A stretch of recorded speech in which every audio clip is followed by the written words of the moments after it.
Hello，大家好，我是兜兜。萧炎带着紫妍准备前往魔兽山脉闭关晋级斗皇。美杜莎找了个理由，说自己不放心紫妍单独跟着他，就一起跟来啦。来到魔兽山脉后，萧炎闻着空气中比当年更加浓郁的药味，十分欣喜。追上来的紫妍满脸垂涎地说：“没想到这么一块小地方，居然有这么多的天材地宝，而且这里的能量也比外面浓郁了很多。”正准备飞下山谷时，却被四阶的风暴兽团团围住。风暴兽在美杜莎的威压下，迟疑了一下下，也全都离开了。萧炎并没有细想小山谷怎么突然多了这么多魔兽，抬起腿便往山谷深处的小茅屋而去。美杜莎的目光不断扫向四处，她总觉得这里有些不太对劲。萧炎走到茅屋前，刚准备推门，身后的美杜莎脸色微变，赶紧上前一把抓住他的手掌。这门上有剧毒。美杜莎手指处的七彩能量流动，随时应对各种变故，而萧炎则急忙后退，一把将紫妍拉在身旁，袖袍一动，一股猛烈的劲风将房门震开。美杜莎扫了一眼空荡荡的小茅屋，让萧炎小心点，这里的人极其擅长用毒，而且毒性极强，即使以萧炎的实力沾上了也非常麻烦。萧炎目光四处扫动，片刻后冷笑着说：“阁下若是再不现身，我现在就将这山谷毁掉。”预料中的人影并没有出现，萧炎的掌心浮现碧绿色火焰。就在火焰浮现的刹那，一道嘶哑的声音突兀地在山谷中响起：“毁了此处，今日你三人也就永远留在此处吧。”萧炎和美杜莎陡然转身，望向远处的山壁上，那里一个全身笼罩在黑色斗篷下的人影诡异浮现。萧炎将灵魂力量扩散，但在离黑衣人还有几米时，便无法探查丝毫。回过神的美杜莎脸上浮现一抹冷笑，还没有人够资格跟他说这种话。一缕七彩能量划破虚空，直射黑影。斗篷下的黑衣人漠然地瞥了一眼七彩匹链，一股浓郁的灰色烟雾从他体内涌出。随着灰色烟雾的涌现，他周围的杂草瞬间变得枯黄，生机尽失。美杜莎的攻击很快就被灰色烟雾化解。黑衣人让他们10息之内离开山谷，否则死。美杜莎冷笑一声，一股磅礴的气息涌出。今天黑衣人的这条命，他要定了。他低头让萧炎和紫妍离远一点，这人满身剧毒，沾上就麻烦了。萧炎心中念头飞转，猜测黑衣人的身份。10息很快就过去了，山壁上的黑衣人眼神变得森冷，浓郁的灰色烟雾铺天盖地的涌出，朝着山谷侵蚀而去。美杜莎凝聚出一柄七彩的能量蛇剑，直射黑衣人。黑衣人屈指一弹，一个灰紫色的雾团直奔美杜莎，刺鼻的腥味从雾团中扩散。美杜莎轻轻吸进了一丝，之后脸色微微一变，急速凝聚出一条七彩能量巨蛇，将毒雾吞进嘴中。片刻后，毒雾和能量巨蛇同时湮灭。美杜莎的俏脸上满是凝重，这是她平生第一次遇见将毒用得如此出类拔萃的人。看到美杜莎和黑衣人打得不相上下，下方的萧炎眼中也逐渐涌现一抹凝重。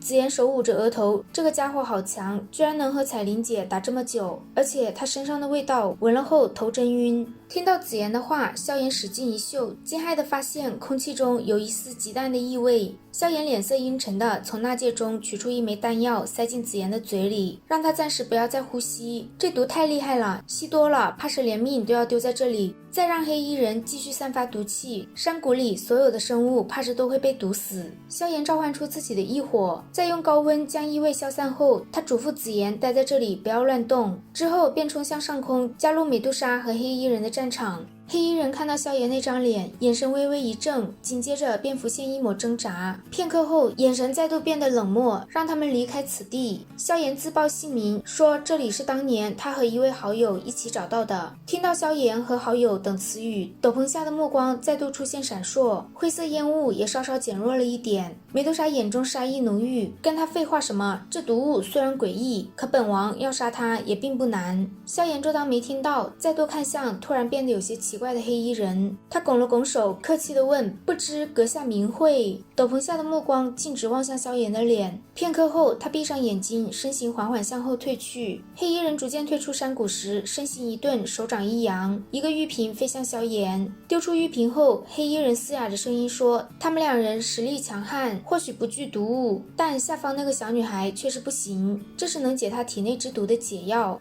黑衣人缓缓转身，对着山脉中飞去。这里既然是萧炎和他朋友找到的，他便还给萧炎。望着就这么离开的黑衣人，萧炎有点惊呆了，他的心头灵光一闪，猛地抬头，对着即将消失的黑衣人大喊道：“小医仙，是你！”即将消失的黑衣人因为萧炎响彻山峰的声音微微停顿，萧炎从那道顿了顿的身形中更加肯定自己的猜测。他没想到再见小医仙时，他已经跟以前完全不一样了。萧炎背后火翼一震，直接朝着黑衣人飞去。黑衣人察觉到萧炎的举动，一股灰雾爆开，身形诡异的凭空消失。萧炎追过来时，黑衣人已经消失得不见丝毫踪影。他低声骂道：“这个家伙为什么不敢见我？”追上来的美杜莎问萧炎认识先前的人。萧炎苦笑一声，如果猜测不假的话，那是他多年前的一个朋友。美杜莎并未追问，只是说先前交手时那个人的精神波动很大，时而清醒，时而迷茫，可能他不见萧炎就是因为这个缘故吧。萧炎不甘心地四处找了一圈，却依旧无果。在回小山谷前，萧炎望着茫茫林海，夹杂着斗气的声音响彻山脉。他告诉小医仙，当年他便说过，不管他变成什么样，萧炎依然把他当作朋友。这个承诺，即便是如今，也未曾有过丝毫动摇。萧炎等了一会儿，见依旧没有丝毫反应，只能转身和美杜莎飞向山谷。